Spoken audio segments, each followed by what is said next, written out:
درود به همراهان کانال توزمونجوق. امیدوارم حال دلتون خوب باشه. امروز آموزش این بند عینک گلگلی تابستونی رو داریم. خیلی سبکه، خیلی هم راحت درست میشه. برای درست کردنش نیاز داریم به 3 رنگ منجوق که من از مارک چک استفاده کردم. 2 تا قلاب بند عینک یا گیره بند عینک، حالا اسمشو دقیق نمیدونم، از این قلاب استفاده کنید. من نخه که استفاده کردم نخ گوترمنه. خیلی نخ بلند نگیرین که حین کار نخ اضافه کنید و سوزن منجوق دوزید. برای شروع کار 15 تا منجوق رو برمی دارم. رنگ سیاه استفاده کردم و به همراه گیره بند عینک این متریال رو تا انتهای نخ پایین میبریم. یه 5 سانت نخ رو تو دستمون نگه میداریم. حالا یک دور دیگه سوزن نخ رو از این 15 تا منجوق و قلاب بند عینک رد میکنیم. مواظب باشین که منجوقی رو جا نندازین. بعد همین جای کار 2 تا 3 تا گره میزنم. بعد سوزنم رو از 2 یا 3 تا منجوق رد میکنم که از این گره فاصله بگیره سوزن نخم. هم میتونید همین ابتدای کار همین اضافه نخ رو قیچی کنید و با فندک بسوزونید. من معمولا نگه میدارم، یک دور دیگه بین منجوقام میچرخونم، بعد قیچیش میکنم. در ادامه 5 تا منجوق سیاه، 4 تا سفید و 1 دونه منجوق زرد برمیدارم. رنگ بندی دست خودتون، هر رنگی که خواستید میتونید استفاده کنید. اینجا یک کار توجه کنید، سوزن رو از منجوق کنار مشکی، سوزن رو به پایین رد میکنم. نخ سوزن رو میکشم، چنین طرحی میگیره. اینجا یک کار 3 تا منجوق سفید برمیدارم. سوزن نخم رو از اون منجوق سفیدی که بالا، سوزن رو به بالا رد میکنم. جهت حرکت سوزن رو توجه کنید. در ادامه کار 4 تا منجوق مشکی برمیدارم. اینجا یک نکته مهمی داره. ببینید 1 دونه منجوق رو از حلقه منجوقیمون که برای قلاب بند عینک درست کرده بودیم از اون به اشتراک میگیریم به همراه 5 تا منجوق مشکی که برای گل استفاده کردیم. یعنی ما 6 تا منجوق رو به اشتراک میگیریم و اولین موتیف گلگلی ما درست شد. یک دور دیگه کار رو انجام میدم که متوجه شید. برای ادامه کار 5 تا منجوق مشکی، 4 تا سفید و 1 منجوق زرد رو برداشتم، تا انتهای نخ میبرم. سوزن نخم رو از منجوق سفید کنار مشکی رو به پایین رد میکنم. اینجای کار 3 تا منجوق سفید برمیدارم. از منجوق سفیدی که اون بالاست رو به بالا سوزن رد میکنم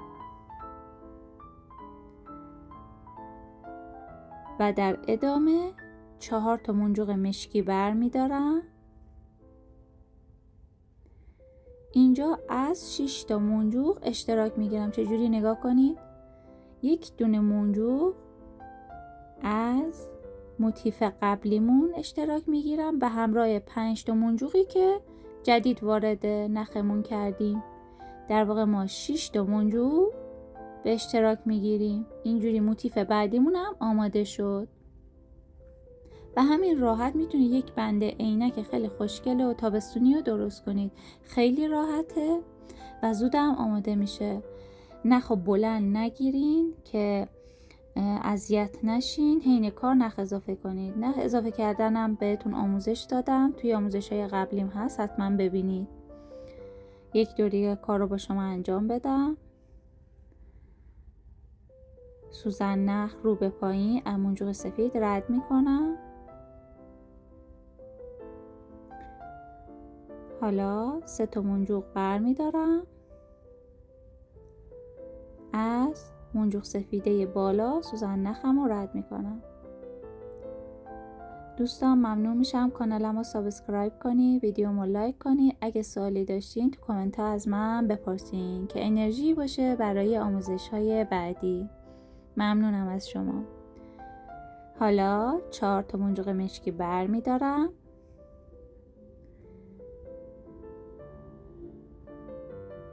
اینجای کار از 6 تا منجوق به طور همزمان سوزن نخم رو رد میکنم. 1 دونه منجوق از موتیف قبلی و 5 تا منجوق مشکی جدید که وارد نخمون کردیم.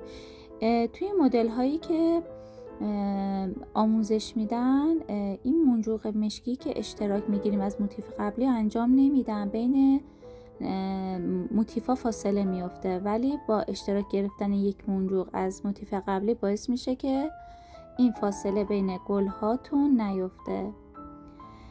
در انتهای کار ما برای حلقه منجوقیمون که میخوایم گیره بند عینک رو وصل کنیم، ابتدای کار 15 تا منجوق برداشتیم، ولی در انتهای کار ما 14 تا منجوق برمیداریم به همراه قلاب بند عینک. تا انتهای نخ میبرم. ببینید اینجا من از 1 دونه منجوق کنار منجوق سفیده، یعنی از موتیف قبلی، اشتراک میگیرم. اینجا هم شد 15 تا منجوق توی حلقه منجوقیمون. اول کار 15 تا منجوق برداشتم، انتهای کار 14 تا منجوق برمیدارم. 1 دونه منجوق از این موتیف گلگلیمون استفاده میکنیم، اشتراک میگیریم. اینجای کار هم میشه 15 تا منجوق. امیدوارم که از این آموزش لذت برده باشید. آموزش بسیار راحتیه، حتما بر خودتون درست کنید. در انتهای کار هم که نخ و بین منجوق ها میگذرونیم و گره پایان کارمون رو میزنیم.